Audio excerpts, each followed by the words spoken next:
सारे मसरूफ़ हैं यहाँ दूसरों की कहानियाँ जानने में। अगर इतनी शिद्दत से खुद को पढ़ते तो खुदा हो जाते। घृणा को घृणा से नष्ट नहीं किया जा सकता।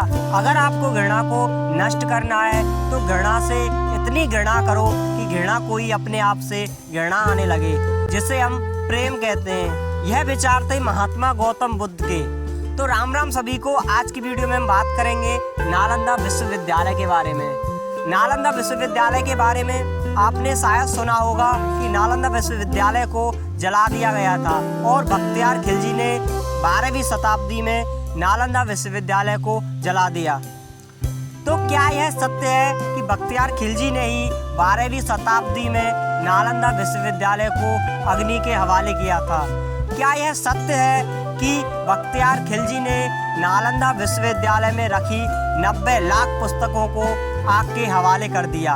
तो आज की वीडियो में हम इसी सत्य से पर्दा हटाएंगे। तो चलिए बात करते हैं नालंदा विश्वविद्यालय के बारे में। नालंदा विश्वविद्यालय जो आज के बिहार में स्थित है, जिसकी अभी भी खुदाई करना बाकी है। तो मैं आपको इससे रिलेटेड 3 सत्य घटनाएं बताने वाला हूँ, 3 कहानियाँ बताने वाला हूँ जो नालंदा विश्वविद्यालय से ही संबंधित हैं। और इन तीनों कहानियों को सुनने के बाद आपको डिसाइड करना है कि इन तीनों में से कौन सी घटना नालंदा विश्वविद्यालय के सामने घटित हुई होगी। ऐसी कौन सी विपत्ति आ गई थी कि नालंदा विश्वविद्यालय को नष्ट करना पड़ा? क्योंकि नालंदा विश्वविद्यालय कोई तोपखाने, कोई सोने, कोई चांदी रखने की जगह नहीं थी। वह शिक्षा का केंद्र था। यहाँ पर विद्यार्थियों को शिक्षा दी जाती थी। नालंदा विश्वविद्यालय में मात्र 2000 शिक्षक थे और 10,000 विद्यार्थी थे। तो सबसे पहली कहानी है, एक बार की बात है कि बख्तियार खिलजी बहुत ज़्यादा बीमार हो जाता है। उसके हकीमों को यह बीमारी समझ में नहीं आती है कि इस बीमारी को कैसे ठीक किया जाए। तब उनको कोई बताता है कि नालंदा विश्वविद्यालय में एक बहुत बड़े आयुर्वेदाचार्य राहुल श्रीभद्र हैं जो इस बीमारी को जड़ से ख़त्म कर सकते हैं। जब उसके सैनिक बख्तियार खिलजी को बताते हैं उनके बारे में, तो बख्तियार खिलजी साफ मना कर देता है कि मैं किसी भी काफिर की दवा का सेवन नहीं करूंगा। मुझे मरना मंजूर है, लेकिन मैं किसी भी काफिर की दवा का सेवन नहीं करूंगा। उसकी स्थिति में दिन और दिन गिरावट होती जाती है। तब उसके सैनिक कहते हैं कि महाराज, जान है तो जहान है, क्या फ़र्क पड़ता है काफिर है या वह हमारे वंश का है। एक बार अगर आपकी बीमारी ठीक हो जाती है तो आप काफिर को भी दंड दे सकते हैं, काफिर से भी उसके ज्ञान का परिचय ले सकते हैं। बख्तियार खिलजी के समझ में आ जाता है और कहता है ठीक है, बुलाओ उसको। तब राहुल श्रीभद्र को बुलाया जाता है और राहुल श्रीभद्र वहाँ पर आते हैं। बख्तियार खिलजी राहुल श्रीभद्र से कहता है कि मैं तुम्हारी किसी भी दवा का सेवन नहीं करूँगा। जिस दवा को हम लेकर आए हैं तुम्हें उन्हीं दवा से मेरी बीमारी ठीक करनी है, लेकिन अगर मेरी बीमारी ठीक नहीं हुई तो मैं तुम्हें मृत्यु दंड दे दूँगा। क्या यह शर्त तुम्हें मंजूर है? तब राहुल श्रीभद्र कुछ देर सोचते हैं और कहते हैं ठीक है। तो राहुल श्रीभद्र बख्तियार खिलजी की बीमारी को ठीक करने के लिए उन्हीं दवा में से एक दवा सेलेक्ट करते हैं और कहते हैं चलो ठीक है, मैं तुम्हें ना कोई खाने वाली दवा दूंगा ना कोई लगाने वाली दवा दूंगा, और यह दवा तुम्हारी दवाओं में से ही होगी। बख्तियार खिलजी कहता है ठीक है। तो राहुल श्रीभद्र उसको कुरान की एक किताब पढ़ने के लिए दे देते हैं। बख्तियार खिलजी सोचता है कि कुरान से भला मेरी बीमारी कैसे ठीक हो सकती है, लेकिन राहुल श्रीभद्र कहता है मेरी एक ही शर्त है कि तुम्हें कुरान के मुझे प्रतिदिन 2 से 3 पन्ने पढ़कर सुनाने होंगे और तुम्हारी बीमारी इससे ठीक हो जाएगी। बख्तियार खिलजी कहता है ठीक है, अगर इसी से मेरी बीमारी ठीक हो रही है तो मुझे पढ़ने में कोई दिक्कत नहीं है। अब बख्तियार खिलजी दिन प्रतिदिन कुरान के 2 से 3 पेज पढ़ता है और उसका स्वास्थ्य धीरे धीरे ठीक होने लगता है। कुछ दिन बाद उसकी बीमारी जड़ से ख़त्म हो जाती है। अब यह जानकर बख्तियार खिलजी अचंभित हो जाता है कि भला कुरान पढ़ने से मेरी बीमारी कैसे ठीक हो सकती है। अब इसकी जानकारी के लिए वह श्री राहुल भद्र को बुलाता है और उनसे इसके बारे में पूछता है।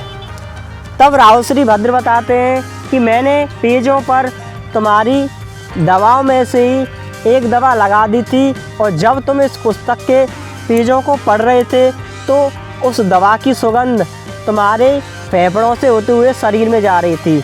वह दवा धीरे धीरे अपना कार्य कर रही थी और आज तुम ठीक हो गए। अब बख्तियार खिलजी को यह रास नहीं आता है कि भला हमारे हकीमों से ज़्यादा एडवांस यहाँ के आयुर्वेदाचार्य हैं। वे केवल खुशबू से ही हमारी बीमारी को ठीक कर दें। तो उसको यह रास नहीं आता है और वह नालंदा विश्वविद्यालय को आग के हवाले कर देता है, क्योंकि राहुल श्री भद्र नालंदा विश्वविद्यालय के ही एक आयुर्वेदाचार्य थे। दूसरी कहानी यह है कि जब बख्तियार खिलजी की इस बीमारी का समाधान उसके हकीम नहीं कर पा रहे थे तो उन्होंने वहाँ पर एक ब्राह्मण का नाम सुना था और उस ब्राह्मण को बुलाया और उस ब्राह्मण से कहता है कि हमारे हकीमों से इस बीमारी का हल नहीं निकल रहा है, हमारे हकीम इस बीमारी को ख़त्म करने में असमर्थ हैं, तो तुम इस बीमारी को क्या नष्ट कर सकते हो? क्या तुम मेरी तबीयत को सुधार सकते हो? तो ब्राह्मण कहता है ठीक है, मैं तुम्हारी बीमारी को ख़त्म कर दूंगा। ये कोई ज़्यादा बड़ी बीमारी नहीं है। हाँ, अगर तुम्हारे हकीमों के समझ में नहीं आई वो बात अलग है, पर मैं इस बीमारी को तुम्हारी को ठीक कर दूंगा। तो बख्तियार खिलजी कहता है ठीक है, तो मुझे इसके बदले में तुमको क्या देना होगा? ब्राह्मण कहता है कि मुझे इसके बदले में कुछ भी नहीं चाहिए, लेकिन मेरी एक शर्त है, अगर तुम ठीक हो जाओ तो इस नालंदा विश्वविद्यालय को अग्नि के हवाले कर देना। और बख्तियार खिलजी ने उसे आग के हवाले कर दिया। तीसरी कहानी है कि जब एक ब्राह्मण नालंदा विश्वविद्यालय में प्रवेश लेने के लिए जाता है तो वहाँ उसे द्वारपाल रोक लेता है और कहता है बताइए श्रीमान, आपका यहाँ कैसे आना हुआ? तो ब्राह्मण कहता है मुझे यहाँ पर प्रवेश लेना है। द्वारपाल कहता है ठीक है, तुम्हें परीक्षा देनी होगी। ब्राह्मण कहता है मैं तो ब्राह्मण हूँ, मुझे टेस्ट की क्या आवश्यकता है? द्वारपाल कहता है इसमें कोई दिक्कत वाली बात नहीं है, आप ब्राह्मण हैं या कोई हैं, अगर आपको इस यूनिवर्सिटी में एडमिशन लेना है तो आपको परीक्षा देनी होगी। वह ब्राह्मण कहता है कि ब्राह्मण सभी परीक्षाओं से ऊंचे होते हैं, मुझे कोई भी परीक्षा देने की ज़रूरत नहीं है, मुझे यहाँ से अंदर जाने दो। तो द्वारपाल कहता है कि श्रीमान, आप ब्राह्मण हो या कोई भी हो, लेकिन आपको इस विद्यालय में प्रवेश लेना है तो आपको परीक्षा तो देनी ही होगी। तो कहते हैं वह ब्राह्मण वहाँ क्रोधित हो जाता है और अपनी जटाओं को पकड़कर कहता है कि मैं यहाँ से प्रण लेता हूँ कि इस विश्वविद्यालय ने ब्राह्मण प्रवेश निषिद्ध किया है, मैं इस विश्वविद्यालय को नष्ट कर दूँगा। और वह ब्राह्मण वहाँ से चला जाता है और विश्वविद्यालय को अपमानित करने के लिए वह लोगों में नई नई कहानियाँ फैलाता है। और जब वह अपनी इस योजना में सफल हो जाता है तब वह विश्वविद्यालय में आग लगवाने का भी कार्य करता है। तो ये 3 कहानियाँ मैंने आपको बताई। तो आपको डिसाइड करना है कि नालंदा विश्वविद्यालय को बख्तियार खिलजी ने ही जलाया था, क्या ब्राह्मणों ने इस विश्वविद्यालय को जलवाने का कार्य किया था? ये डिसाइड आपको करना है। लेकिन जो भी कहानियाँ प्रचलित हैं मैंने तुमको उन तीनों कहानियों से अवगत करा दिया है। अब आपको निश्चय करना है कि तीनों कहानियों में से कौन सी कहानी ज़्यादा आपको सत्य लग रही है, क्योंकि नालंदा विश्वविद्यालय एक ऐसा विश्वविद्यालय था कि अगर उसको नहीं जलाया गया होता तो आज भारत वास्तव में ही विश्वगुरु होता। और बताया जाता है कि जब बख्तियार खिलजी ने उस विश्वविद्यालय को आग के हवाले किया था तो वह विश्वविद्यालय लगातार 6 महीने तक जलता रहा था। कुछ लोग बताते हैं यह 6 महीने तक जलता रहा था, कुछ लोग बताते यह 3 महीने तक जलता रहा था, लेकिन यह बात सत्य है कि महीनों तक नालंदा विश्वविद्यालय जलता रहा और हमारी संस्कृति और हमारा इतिहास जलकर नष्ट हो गया था। तो यह थी नालंदा विश्वविद्यालय से रिलेटेड वीडियो।